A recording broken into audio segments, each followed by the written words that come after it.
Hello and welcome everybody to the HBYOB Brewcast. With me to my left is Mark. Say hi, Mark. Hello, Mark. Are you drinking any beer today? Just Heine? And Heineken in my Bengals coolie. I would have guessed. And below me is Chris. Say hi to everyone, Chris. What's going on, everybody?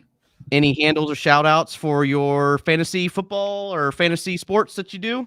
No, not today. I mean, I did have a piece drop for NBC Sports like earlier today, my regular Thursday morning article. But no, other than that, no, I write a weekly column for them. But no, I mean, excited to see the games go on tonight, or not tonight, Sunday night rather. But other than that, I'm doing good. Before we get started, I want to notice anyone got any money on the Bengals because everyone's wearing their Bengals attire. Anyone got money riding on the Bengals? Technically, I'm not a gambler. We can't have money on the Bengals because sports betting is not yet legal in Ohio. But in theory, if say we weren't in the state of Ohio, would you have money on the Bengals? I would have placed a wager on the Bengals had the opportunity been presented to me. Yes. Okay. Fair Take enough. the Bengals, take the 7 points, take the under. That's what I'm saying. Well, good because I might. If the Bengals are gonna win, they're gonna have to win on the under. I think if it gets into the 50 points, the under. I'm saying if the Bengals are gonna win, they need to keep Kansas City down. So I would take the Bengals in the under if I'm gonna bet that way. But again, not a gambler.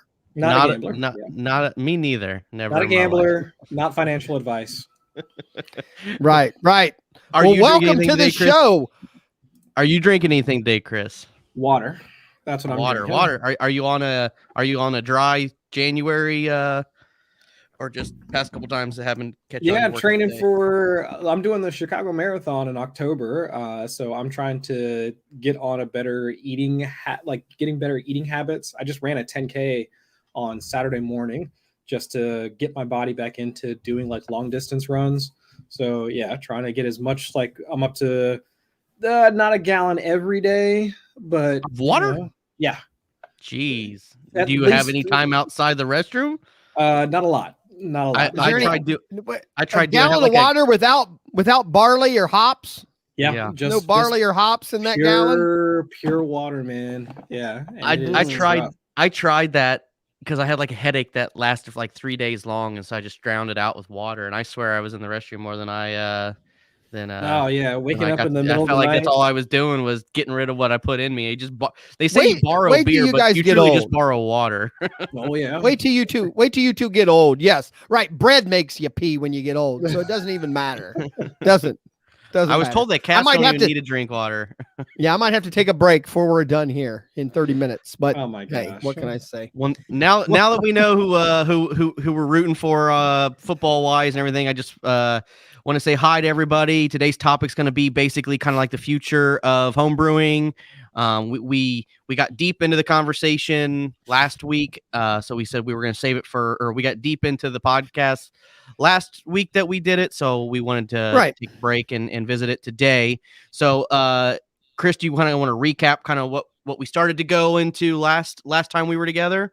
Yeah, so the conversation was starting to get into really how we got started and what was kind of the thing that kept us going throughout most of it. Now I know, Mark, you're like more or less retired at this point, but it's really about the interest of how do you stay interested in continuing to homebrew? Like, what is it about the hobby that's changed from when we started doing it, 10, 13, however many years ago? And then where are the new folks going to come from? Where's the quote unquote next generation of homebrewers going to come from? And I think that, it's a legitimate topic because we've been to competitions. We go to the beer and sweat competition hosted by the Bloatarian Brew Club, like down in Kentucky, like every year. And that was legitimately one of the topics that I got into conversation with to a couple other brewers because from Papazian to Palmer, to all those folks. Even the folks that are running some of these brew clubs that we interact with whenever we go to these competitions. They're either our parents' age, our age, I mean, you don't really see 20-year-olds getting into doing this type of thing. I mean, I get it. I get it that it might be a cost prohibitive type of hobby for some folks, but it's just where does that interest come from, and how do we spark that type of interest for the next wave of homebrewers? Well, that was kind of what we discussed last time we did this. Was we kind of use the analogy of poker, and that's why I think football is a great one. You know, we were just discussing football, you know, to get opened up. When I was a kid, soccer was like the sport. I mean, it was the up and coming sport. And I'm not saying soccer's not popular anymore, but you know, when my kids are interested in getting in lacrosse, and you know, being in my late 30s, I don't even think our high school team had a lacrosse team at all. I'm sure they probably did, but we didn't know about it. And it's kind of like everything goes in waves. You know, but my point is like to keep hobbies and interest and, you know, industries alive. You know, we really do. It's kind of weird because beer, you need to be 21 or older to drink it. But what I'm saying is, you know, for me, it's very pivotal for people who are of that young 20s, you know, mid 20s, you know, early 30s age, because I believe the demographics for homebrewers are 35 to 55. I mean, that's kind of the target. It's no surprise at all. I don't want to say the target niche, but that's just the majority of the people lump in that kind of 20-year span there. Now you both have kids, and I had kids when I started brewing. Mm-hmm. My kids actually were interested when I would do it. I mean, my kids would stir the wort. My kids would, you know, they thought it was cool, but I guess, you know, I think of moms teaching their kids how to cook and make bread. And then the kids, you know, they grow up and cook and make bread. But in beer, it seems maybe because my kids couldn't participate in the final, you know, product, did they interest, you know, again, they liked when I would brew, you know, and they'd come in the kitchen and do stuff and help me out.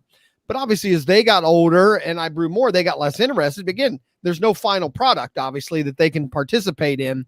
And then obviously now they're all drinking age, and now they just buy beer. They're not interested in making anything, even though they know I made it, you know. Yeah. Do either of your kids participate in the brewing, you know, method? I'm just curious. Go ahead. So my kids, when my kids were young, I mean, they're still young, but when they were little, they thought it was so cool because my son was learning the process, which is a little scary because I've joked all the time, like one day I'm going to find a fermenter in my son's closet when he's in high school. But because I'm pretty sure my son knows how to brew beer from start to finish. I'm pretty sure he's watched me do it enough, and I don't have a problem with it. But when my kids were young, not so much beer. That's what wine making was really the fun part, because my kids I had to be careful when they went back to school. Like, I drank my dad's wine, but I wasn't giving it to them when it was done. I was giving it to them before I even added the yeast. They were just drinking grape juice. But to them, that was really cool and really fun. And they learned the process and the science.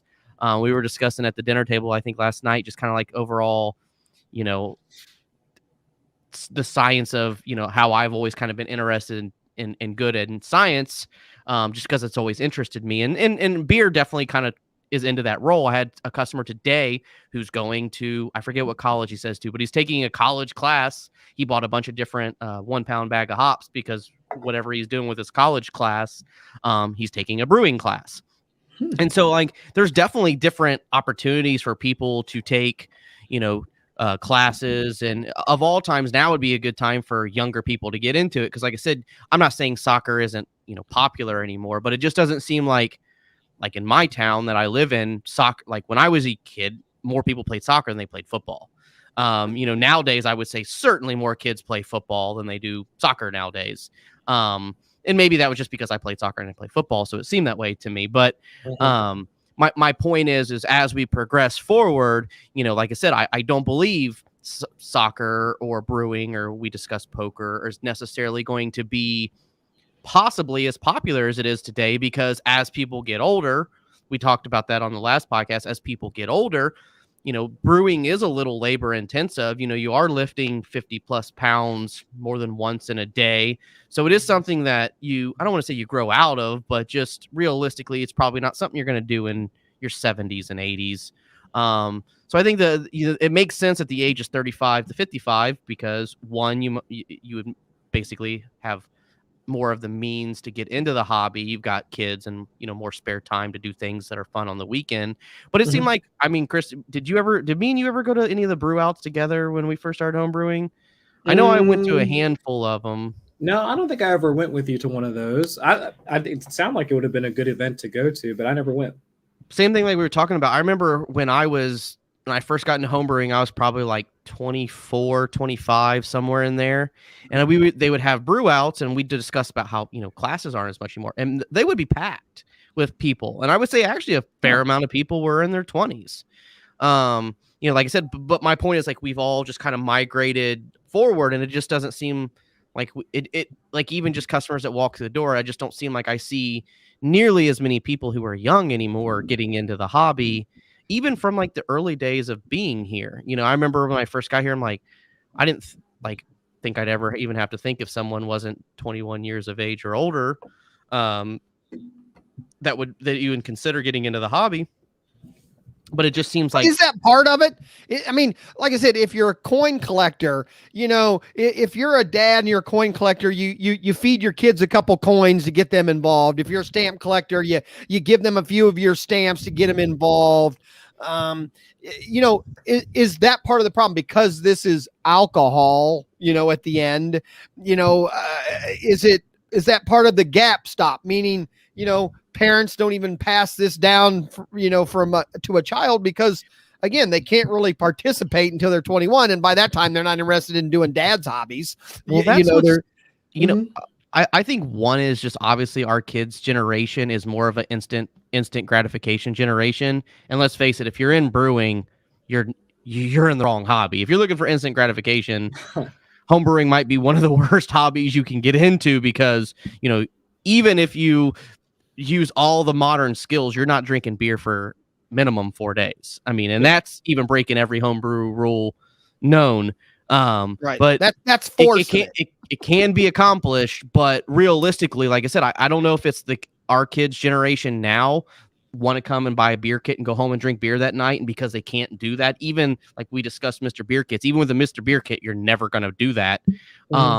I don't know if it's that, if it's, nowadays we're so connected to technology and phones, we don't we don't experience as many things, but I can't tell you how many customers tell me, I remember my grandpa or my uncle or my grandpa or my dad made wine and it was absolutely putridly bad, or this or that. And that was the early days, like basically when home brewing would have been legalized, or even possibly before that, they were making it with bread making yeast and, dandelions and sugar and things of that nature. But I can't tell you how many people like, oh, I'm doing it because I remember my grandpa used to do it. Or like, I have a lot of people who are like, oh, my granddaddy did, like, I'm keeping the, the heritage or whatever the word I'm looking for, going. But I don't see as many people like, and I do have a lot of father-son combos that brew together. And that's the other thing, like alcohol isn't as, taboo's the wrong word, but isn't as a negative. It isn't thought of as a negative thing anymore as much as it was in years past. So you would think of all things like kids would want to, but maybe just beer in general isn't as appealing to kids because we joked about seltzers and, every flavor vodka you can think of in the world. Kid. And obviously they can't be. When I say kid, I mean alcohol. Like I mean like young adults. Yeah. Right. Yeah. 21-year-olds and older. But no, honestly, I would say that the problem though is more about how do you popularize it? Because any of the things that we've talked about, any of the industries that we've mentioned beforehand, with poker, it was Chris Moneymaker that really revolutionized, or not revolutionized, but it popularized it. It made it like the thing where like anybody can do it, that sort of thing. And then for even in sports, you'd like every sport has like an ambassador, like for kids to really like, oh, I want to be the next Michael Jordan, the next LeBron James, the next Kobe Bryant. For golf, from Tiger to DeChambeau, if you want to like, completely like wreck your back swinging the golf club the way he does. But like every hobby has a face to it, but we don't have a face to homebrewing. Well, like who you gonna like? Because there's no like, if you go to YouTube and like even for video games, I mean, video games got that, the blue-haired ninja kid. Like they've got faces that if kids want to really think about how cool it might be to do that. So what would it take to make a face? What would it take to make a face in brewing? Would it take somebody to make their own home brew that got so popular that Budweiser bought them? Meaning, that happens every day. That made, well, that's what I'm saying. It's happened, but we don't know. People don't hear about that. Well, I guess that would be the answer to Chris's question. My answer to Chris's question, which is my opinion, is I think that because everything has got so popular. In the early days of brewing, Charlie Papazian, John Palmer, I can name you probably rattle off 5 names in the past 20 or the past 15 years. I couldn't tell you a single name in brewing. Right. Same thing like brewery owners. The guy, Sam, that owns Dogfish Head. I think the other guy's named Sam, who owns Boston Beer Company.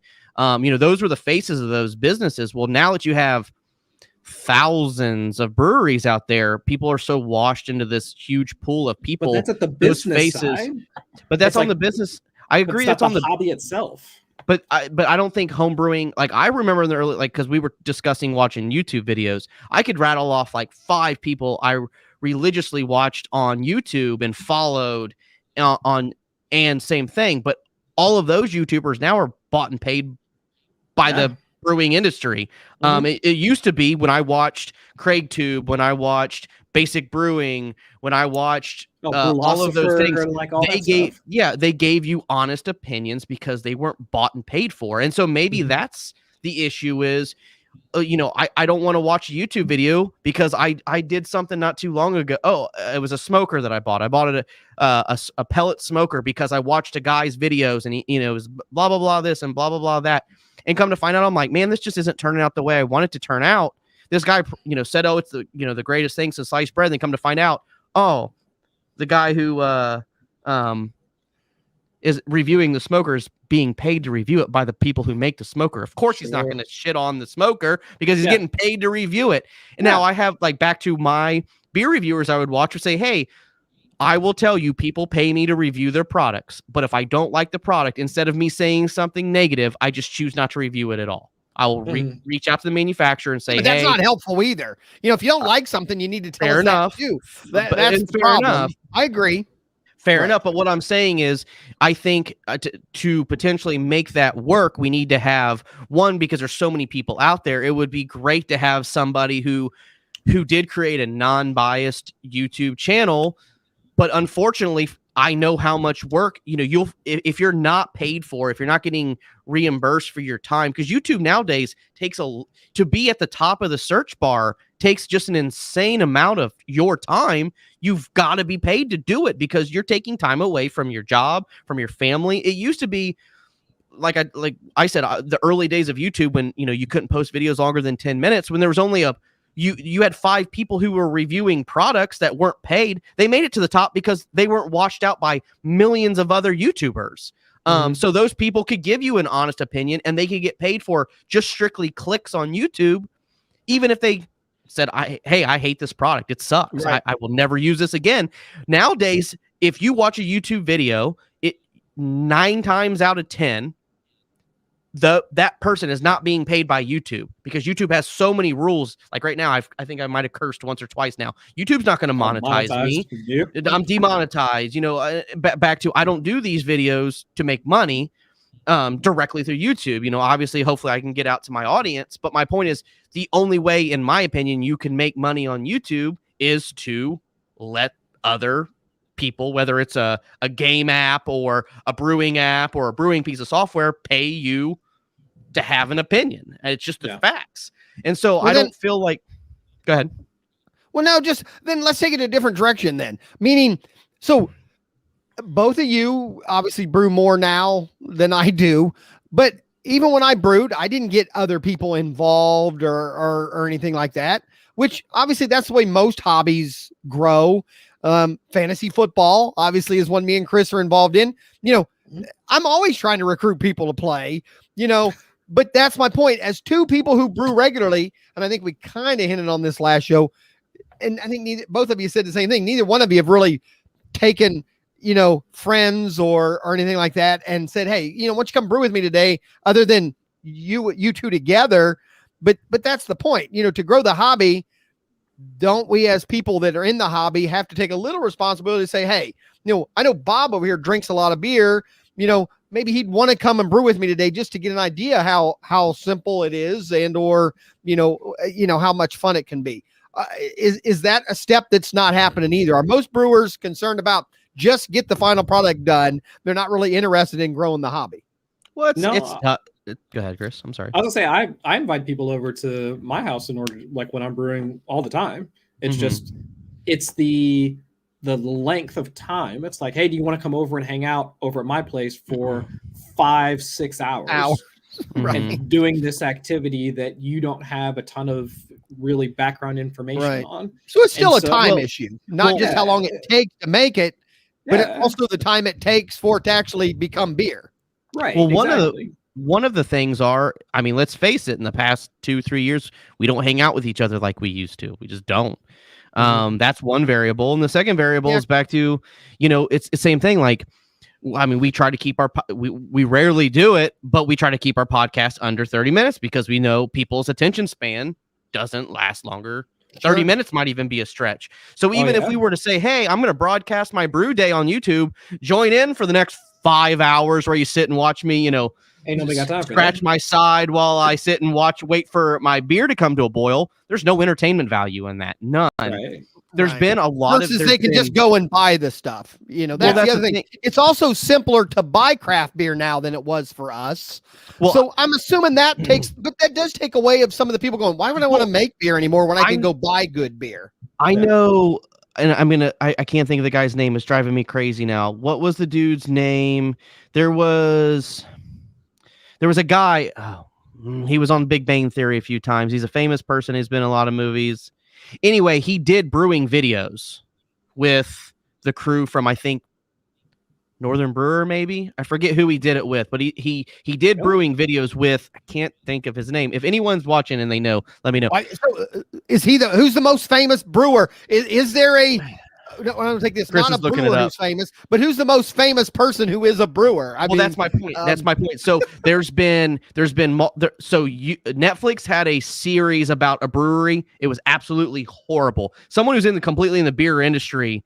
I thought I didn't even finish it because I thought it was that bad. Hopefully you find it, Chris, because his name's driving me nuts. Will Wheaton. Yeah, thank you. What was his big movie? He was in Star Trek. Star Trek. Yeah. So a big poker player. But my point is, if you type in like how poker player. But my point is, if you type in like how to brew videos, like the videos he was on got hundreds of thousands of views. Yeah. And then there was a couple shows on television. There was a lady who owned, I can't think of the name of the brewery. They did like Wolf Pup. And she went around and like would meet with different homebrewers, and then she would pick a beer out of like 5 different homebrewers where you hear their background, where they came from. Very great show. Didn't make it to season 2. And then there was another one with the guy who owns 60 Dogfish Head. Fantastic series. It didn't make it to season 2. My point is like it's hard to grab people's attention. I know because my favorite movie of all time, don't make fun of me, is Top Gun. And I know when that movie came out, seriously, like aviation, like what part of the military, the Navy got just insane amount of draw because of the popularity of that movie. Their recruiting went up because of that movie. Absolutely. Chris, you were talking about Chris Moneymaker from poker. When Rounders came out, Chris Moneymaker played poker because of the movie Rounders. Yeah. There's never been The Color of Money with Tom Cruise and Paul Newman, and The Hustler before that with just Paul Newman popularized billiards to no end. There's never been anything that has glamorized brewing or anything of that sort. So we're just kind of in this huge pool of people. I can think of, I was a swimmer when I was in high school. I can think of multiple swimming movies. I don't know if it necessarily recruited more people, but just the other day we watched one of people, what's it called? They not rowboats. That's the tugboats. No, it's a really good movie. But my point is, we haven't had anything to really to make brewing back to like where the kids like that. That guy's a rock star. When I was a kid, I learned how to play guitar because I remember going to, I forget what concert it was, and the guy that one of my dad's friends was like, you need to learn how to play guitar because people think, if you can play guitar, that's cool. So I went home and decided I wanted to play guitar because it was cool. But my point is, like, I think moving forward, beer brewing needs something like that. Because is it fixable? Right. That would be the question then. Cool. Because perfect you're example. Right, young kids. Hold on. Before I lose it, Mark, moonshiners popularized making liquor to no end. I can tell you, definitively speaking, I don't watch moonshiners. I've watched some of it, but I think it's fake. But that's my own opinion. I can tell you all of a sudden out of nowhere, and I've told my wife this multiple times, like throughout the years, if I go, I bet you a new season of moonshiners just started. And my wife will go, why? I go, I'm selling more stuff to make liquor right now than ever. or recently. And seriously, she will get on her phone and go, they're on episode 4 right now.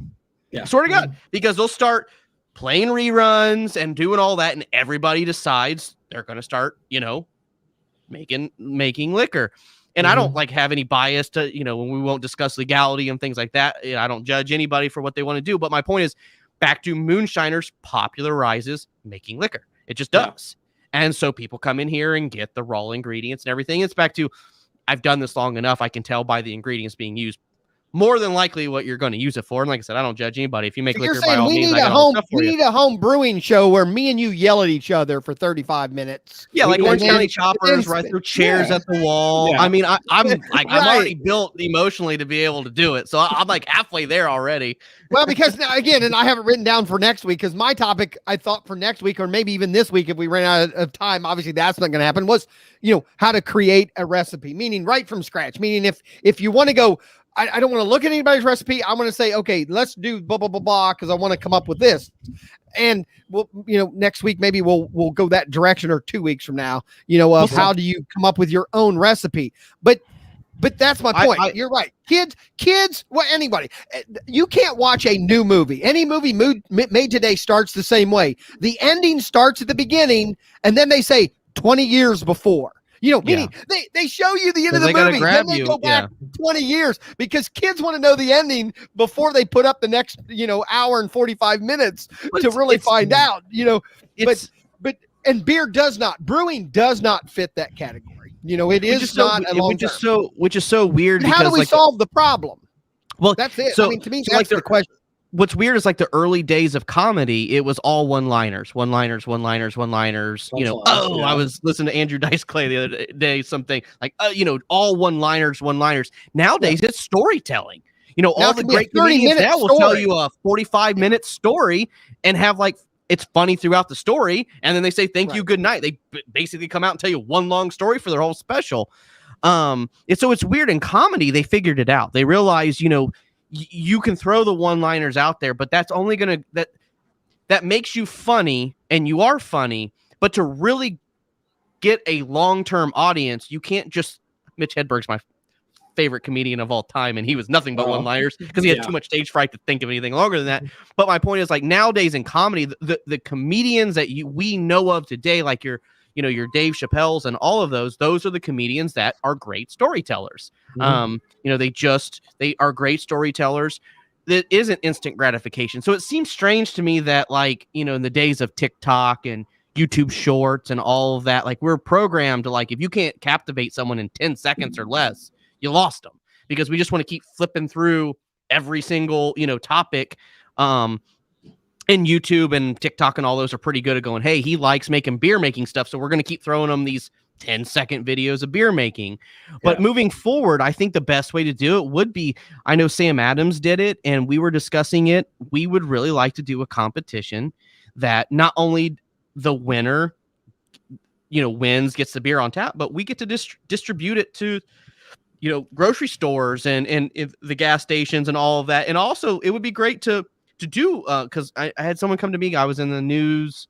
I did an article in the news, I forget, like 3-4 weeks ago now, maybe longer than that. And someone commented like, hey, I saw you in the news. And I was like, that's really cool. But I think people to get that recognition, accolades I think that would be a great way to kind of glamorize the hobby. And we don't have the negative connotation behind brewing. Right now is a perfect time to do it. Beer, but if craft beer is. if we made brewing competitions financial, meaning, okay, it cost $100 for you to enter this beer, but the winner's going to win, but $2,000. Taste is so subjective. That's not, in my opinion, that's not fair. So is figure skating. I watch figure skating in the Olympics. They all look pretty damn awesome to me, but someone wins by 5 points. I don't know, because that's fair. Because 10 judges decided that. So obviously you can do the same with beer. If 100 people each put in $100 and the winner is going to take home money, because they won. I get it. Some people, money's one thing versus, or I can get it bottled or whatever, or put in a grocery store. I have learned from the competitions I've been in. It's cool. Winning that trophy, winning that medal is cooler than financial reimbursement to people. I agree. So, it's back to when I'm in a trophy's not going to get you on the news that night. Winning 10 grand because you had a great beer.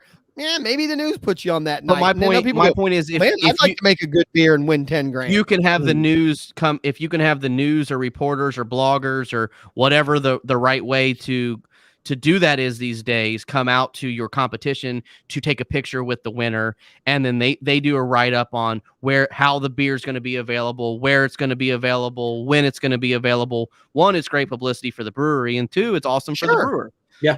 Right. Or vice versa. Right. We discussed last week how so many industries are hurting for workers. If you said not only do you win the competition, but we have a position open as the R&D brewer for our brewery, you might even have a job behind this.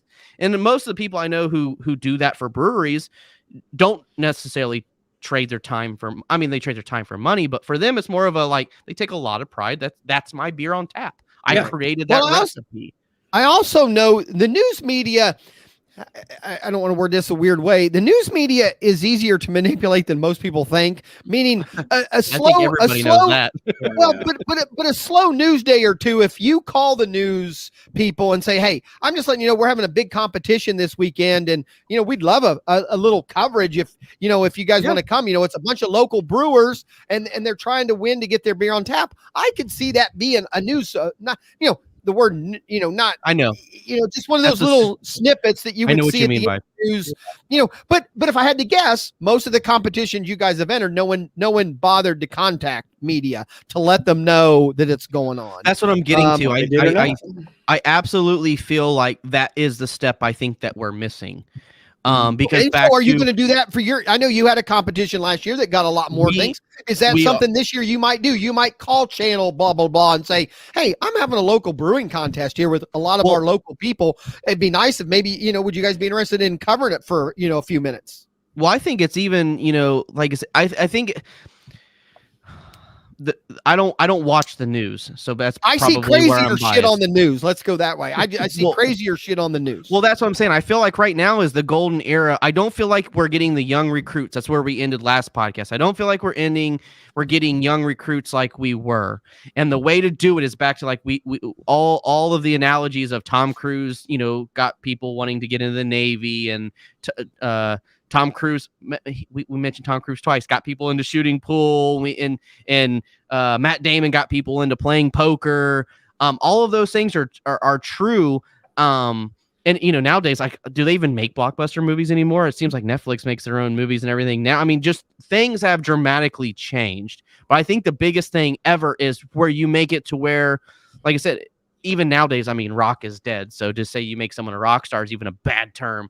But to really glamorize, hey, all of not only did your beer win, but we had people who are head brewers from all the local breweries come in to acknowledge that you won. That's a huge, if you get a handshake from all the head brewers from all the breweries around here, and you were really known, out of the home brewers, you are of the caliber, you could be a head brewer someplace, and someone could potentially get a job. I think that's one of those things where, back to kids, if they're taking college classes and stuff, hey, I might enter in this competition, or young adults, right? I might enter this competition because not only do I win the competition and get the trophy and get the recognition, this might actually land me a job in what I want to do. Right. Yeah. That to me seems like a small baby step to the right direction, because obviously I don't have multi-millions of dollars to put towards making a movie about brewing that would bomb. we're already past our 30 minutes, so I want to go one spot. I had a note here, and I want to ask Chris, have you participated in any brewing clubs? Yes. Yeah. I've been to a couple of brewing and Joey, you've done brewing clubs. What do you think brewing clubs play in the job of growing this? And let me ask Chris, he hadn't talked in a minute. Chris, what did you like or dislike? What do you think would make you go more regularly to a club of brewing? I think one of the good aspects of it is that you get to meet with other folks that are interested in the hobby. And so like we were talking earlier, since in the community don't get a chance to get together all that often, being in a brew club is the simple solution where you're meeting with other folks that are doing it. I would say the bad part is, and this is not a knock against brew clubs, but it's just that the focus is on the club. Correct. What they're doing, like the competitions ahead, people need supplies or whatever. The focus is on what's ahead, but it's really not about what we're talking about. It's not about how we go out and get more members. It's not how we go out and make the hobby more accessible to other folks. It really is just about, all right, well, we've got this competition coming up here. We got this event coming up here. Got to pay your dues. This person needs this supply. This person have these supplies available. So the clubs are missing the boat a little bit, it sounds like. So Chris hit the nail completely on the head. It is more about the club, which is a social gathering, which no disrespect to that. I 100% agree. Mm-hmm. But at the same point in time, the focus is about being a club and less about creating awareness of home brewing or expanding the hobby. But we just had new legislation go into effect that you can now do that at a brewery, which you couldn't do before. So like I said, we have all the cards stacked in our favor. It just doesn't seem like there's anyone out there, and I'm not saying I'm volunteering myself for it, but we don't have anyone out there doing it in the manner that I believe if you want to like play chess with the home brewing community is playing chess and thinking of it from that aspect. I totally get it. Like I've been to multiple brew clubs, great people, loyal customers, super nice, stay very avid with the hobby, no matter if it's 10 degrees outside or whatever. But to them, it's more about the club and the rules of the club and keeping it, a club, which, the first rule of Fight Club is you don't tell anyone about Fight Club. The second rule of Fight Club is you do not tell anyone about Fight Club. That seems to be kind of the problem with it. It needs to be like every county fair or whatever, you need to promote that club. Like, hey, bring the people in. We want, if it's hundreds of people, thousands of people, and that's how we go to Beer and Sweat and wipe all the categories. And you also said that, that just, I go to fairs. The county fair is a big deal. I grew up as an old man, going to the fair was a big deal. There's the apple pie section. There's the cookie section. There's the who grew the best chicken. I've never once at the county fair saw who brewed the best beer in the county this year. It's back to, it's not even a thing. Everything else is there. And that in the home brewing side of things, it's always been a gray area. Because of the legality of it being alcohol. Yeah. And I don't want to say that's an excuse because it's back to what's law and what people do are different things. I don't want to use that as an excuse, but I would just say to wrap things up, I think that Chris is completely right. We do need to reach out to our brew clubs. We do need to reach out to the AHA and, all the different homebrew competitions and really make it a spectacle for people to, I don't care anything about racing, but we'll go and, when you watch the figure eight school buses crash into each other and all that at the county fair, it's exciting. And it's back to, if we had a way, like, I think that's the reason why, me, Chris, I bring up Beer and Sweat all the time. It's because I'm not a competition guy, because I don't go to Beer and Sweat for the competition. I go to Beer and Sweat for the community, for the party, for the fun. And I think that moving forward, the Waffle House, the casino. I mean, because we don't gamble. Well, it's an event. It's an event. But my point from all that is we need to find a way to make it to where, like I said, whether we invite the news in, whether we invite some of the big guy breweries in to really, like, back to Charlie Papazian and John Palmer and all those, like, those people were coveted as like the godfathers of brewing. But unfortunately, they were the godfathers of brewing. They are the godfathers of brewing, and they still are, because nobody's taken the reins to to take their place, because it's not, like I said, we're in a pool. They were part of a pool of a couple dozen people. Now, for someone with all the technology and everything, it would take, I don't know what it would take. It makes things more difficult. Yeah. All right. Everyone's selling out. Everyone's selling out. Well, like I said, I didn't think we'd solve the problem tonight, but I thought it was interesting to at least get some opinion. And I guess, again, we would appreciate, put comments in the bottom of the video, or you come into the store. I'd be curious how many people, we already know that too. There's no older recipe that's been passed around in the history of the world than brewing. It's the oldest recipe, I've always been told, meaning somebody was passing that shit down long before they were passing down the best recipe to make apple pie, so, in the day it was survival. You passed on brewing as a way to, use your crop better to make something, longevity and all that.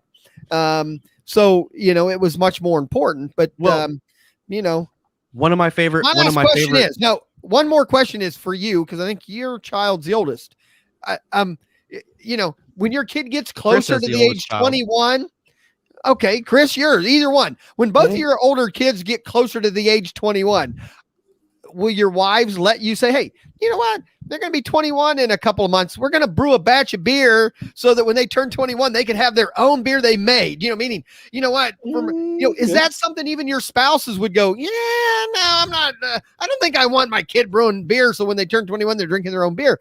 But, those are the things that I could see somebody passing down other things to do when they turn certain ages, but because this is alcohol, I think it's a little bit different. But, would you let your kid invent and brew a beer knowing, hey, in a couple months I'll be legal and I can have my own beer?